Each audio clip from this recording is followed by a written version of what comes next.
Dragi moji peradari, evo jedna tamna strana peradarstva, jedna strana peradarstva o kojem niko ne govori.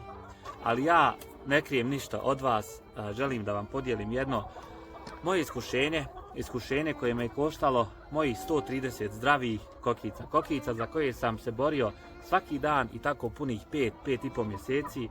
Kokica za koje sam bukvalno krvario svakog dana, svašta sam prošao. Hranio ih, štitio ih, vakcinisao, ali ipak na kraju me je natjeralo da ih prodam. Sad zamislite situaciju da imate 230-240 kokica kao što sam ja imao i da od tih 230-240 kokica vi dnevno imate jedno, dva ili evo dešavalo se da nemam ni jedno jaje. Kakve sam ja to greške činio i koliko su me te greške koštale, ostanite do kraja videa da saznate da i vi ne bi prolazili kroz sve ovo kroz što ja trenutno prolazim. Pi. Oti. Ovako li potice bola, šta ti je?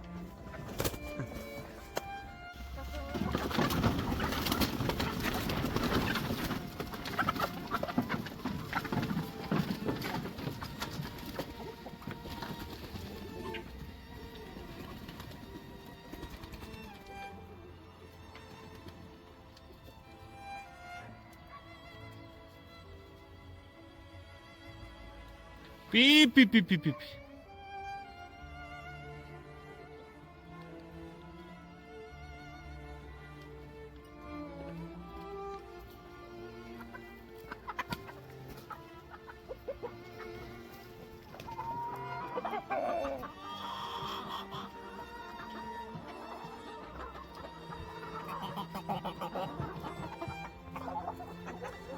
Dragi moji, ove preostale čim su vidjeli da ja držim malo hrane, odmah su me okupirale, zarobile su me i sad sam primoran ovdje da budem ovako fiksiran, da ih ne bi stresirao i slično.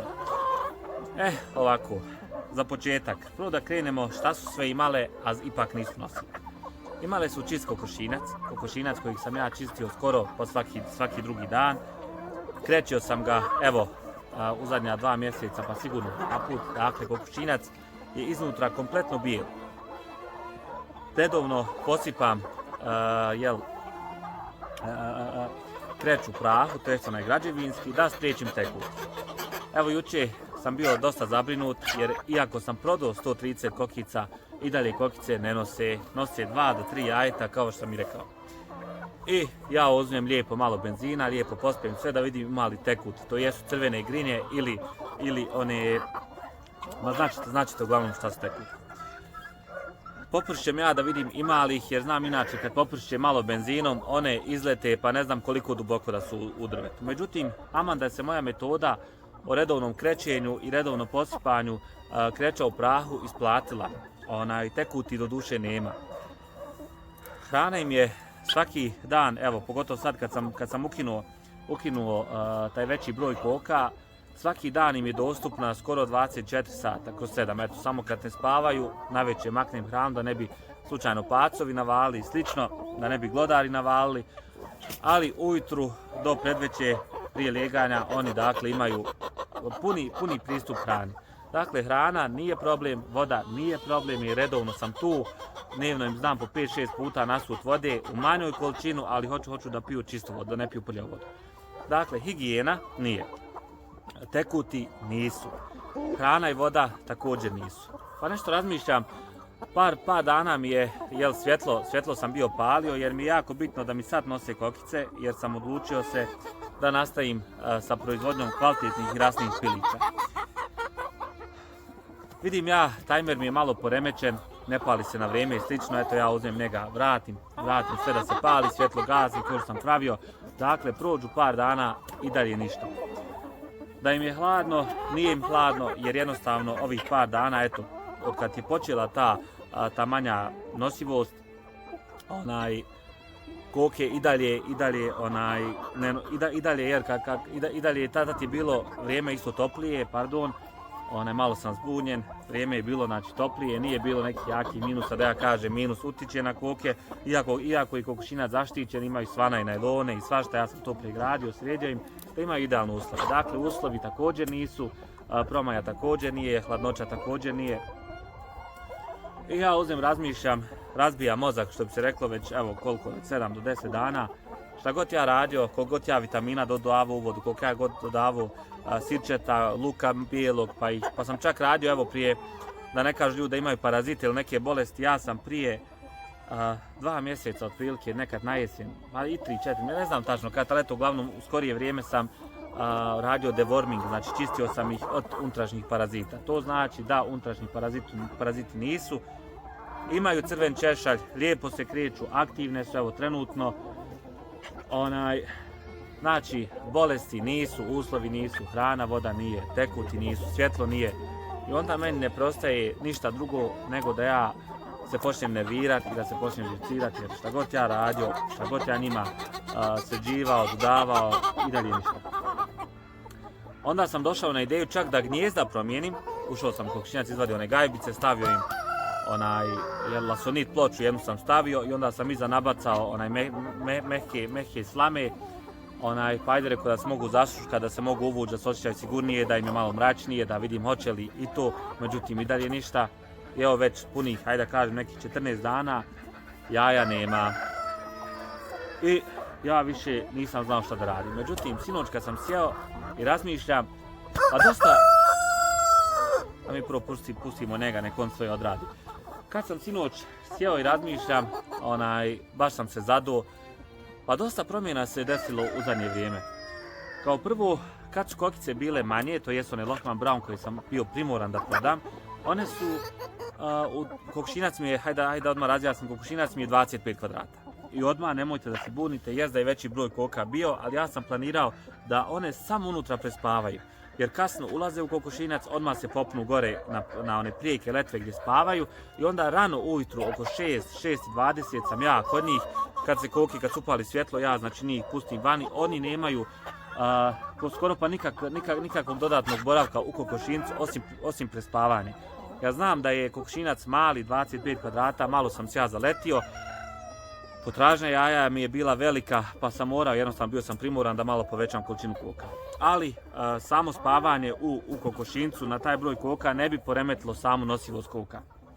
Znate i sami da ima ovaj prostor nadkriveni koji je ovdje od najlona odgrađen, znači plus i to imaju ispusta kad je napravili loše vrijeme, imaju unutra i sl. Međutim, na kraju sam ja skontuo da sam ja bio najveći problem, pa i bile su kokice, kasnije su neke kad je bilo malo loše vrijeme, napolje više su provodile vremena u samom kokošincu, zavlačile su se, ja to nisam mogao da vidim jer ja njih nahranim, one su znači aktivne tu vani, ja odem nešto završim, vratim se, one su u kokošincu, opet izađu, dakle nisu toliko puno vremena boravile u samom kokošincu, ali ipak su boravile, dakle tu je već počeo stres u samom jatu. Nakon toga ja sam odlučio da izvadim deep bedding metodu onu za zagrijavanje kokošinca. Samo to je dovelo do velike promjene u kokošincu. Dakle, kokice su navikle, već nekoliko mjeseci je ta deep bedding prevladavalo u kokošincu, mikroklima je bila drukčija, miris je bio drukčiji, sama temperatura kokošinca je bila drukčija. Dakle, kako su ove crvene kokice izrasle, tad su se počeli malo više gužvati u kokošincu. Ja sam uz to sve izvadio deep bedding metodu iz kokošinca. Kad sam ja deep bedding metodu izvadio iz kokošinca, tu je već došlo do povećanja stresa. Na samo to ja sam pravio plusovna dodatna gnijezda od onih gajbica što ste vidjeli. To znači da sam im promijenio i gnijezda, plus sam ih i tu istresirao i tu sam im promijenio malo ritam u samom kokošincu. Dakle, nema više one debelje stelije, plus sam ja gnijezda poremetio i na to sve sam par puta, kako su kokice jačale, kako su rasle, morao sam još da dodajem i da mijenjam položaj onih letvica gdje oni spavaju. Dakle, to sam promijenio 2 puta. Nakon toga, kad sam odlučio da prodam svoje kokice crvene, jer sam vidio da su počeli da se pojavljuju neki blagi znaci kanibalizma, nisam smio da se upuštam puno u to, jer ako krene kanibalizam, onda će da nastane pravi haos preko noći ili preko dana, mogu da nađem i do 5 do 6 mrtvih kokica i to bi bilo katastrofalno. Pa sam ipak odlučio, bilo mi ih žao, nisam htio da se naguravaju puno u kokošinac, dakle kokice sam prodao. Samo hvatanje kokica, znači taj veliki broj kokica, je doveo do dodatnog stresa. Dakle, kokice su bježale, vrištale, skakale kako sam ja njih hvatao jer ipak treba pohvatati taj broj kokica. Onda su ove amrok i lehornice također dodatno stresirale. Uz to sve ja odem i kupim 7 horozeva, 7 amrok velikih horozeva. Horozevi mi trebaju jer nastavak mog peradarstva jeste prodaja pilića i prodaja jaja za inkubaciju. S tim da sam prodao one moje nosilje, ovo mi je jedino ono što preostaje. Pa eto, o tome ću malo kasnije. Dakle, uvedem u kokošinac 7 horozeva, različitih horozeva iz različitih jata. Odem po 4 horoza u Bijeljinu, odem po ova preostala 3 horoza u Lukavac, gore prema Srebreniku, odem i tamo uzmem jednog. Dakle, sve ukupno, u Lukavac sam uzeo 2 horoza, u Srebrenik sam uzeo jednog, dakle to vam je sve ukupno 7 horozeva. S tim da su ti horozevi iz različitih jata, mora da prođe neki vremenski period dok oni jednostavno ne steknu tu svoju, teško ja izgovorim ovo, hijerarhiju, tako nekako, znači moraju da uspostave mir, da vide ko je glavni horoz i tu nastaju naravno tih nekih prvih 7 do 10 dana, nastaju masovne tuče horozeva, neki bježe, neki skaču, ali to sve dodatno stresira moje kokice. Kad sam doveo te horozeve, naravno to ih je sve stresiralo i kokice su onda stale skroz, znači apsolutno sa nošenjem, sad nemam gotovo nijednog jajeta dnevno. Uz to sve sam ja primijetio da su kokice prije znači neko ne crvene kokice što su izrasle, odrasle jedinke, prije nego što je kokošinac malo omanju, prije svih onih promjena kojih sam ja uradio na svom kokošincu, ja sam primijetio da su prije moje kokice toliko pjevale, toliko su bile vesele, znate njihovo standardno pjevanje, neki bi rekli da se spremaju za nešenje, za nosivost. Ali eto, uglavnom, to je prije zujalo odavde, što bi se reklo. Nisam mogao video da snim, morao sam izađem napolje jer su previše glasni. Ali sam ja primijetio da u zadnje vrijeme nema pjevanja, da su kokice dosta pod većim stresom, da jednostavno ih nešto, eto, bukvalno, da ih nešto tišti jednostavno. Čak sam bio došao i na tu ideju da imaju previše prostora, previše ispusta, pa sam malo i čitajući, jednostavno ja nisam najpametniji, ja samo iznosim ono što znam i iznosim svoje greške, pa drugi uče od mene, ali sam ja svakako osoba koja je mišljena da ne postoji osoba koja zna sve. Također, ni ja ne znam sve, pa je svaki savjet dobro došao. Dakle, kad sam ja došao na ideju, došao do tog razmišljanja da čak koke imaju previše prostora, pa su došli u taj neki chill mod gdje jednostavno nemaju... Dobro je, gazda. Došle su dakle u taj neki mod gdje nemaju potrebu, nemaju želju da nose jaja. Jer sam vidio da se odvajaju u nekim grupicama, čilaju, čačkaju svoje perje, nisu toliko aktivne kao inače, kao prije što je bilo, prije samog tog stresiranja. Ali ipak, eto, na kraju se ispostavilo da je stres i jednostavno prenatrpanost kokošincu prouzrokovalo svoj pad nosivosti. Dakle, dragi moji tekuti, pregledajte da li imate tekuti jer sad se vrijeme zagrijava. Nemojte da radite nagle promjene u samom kokošincu kao što sam ja radio. Nemojte da pravite neke drastične promjene. Ako nešto radite postepeno. Pomalo dodajte jer ipak na kraju to sve stresira koke i na kraju koke jednostavno počnu sa štrajkom jer kao ne možeš ti nama promijeniti toliko uslove i očekivati jaja. Ovom prilikom želim da vam kažem da je prva plata od YouTube-a legla. Prve pare sam digao, pa ćemo te pare da pametno iskoristimo u nastavku izgradnje naše farme. Od sad na našoj farmi nema više domaćih jaja, od sad će biti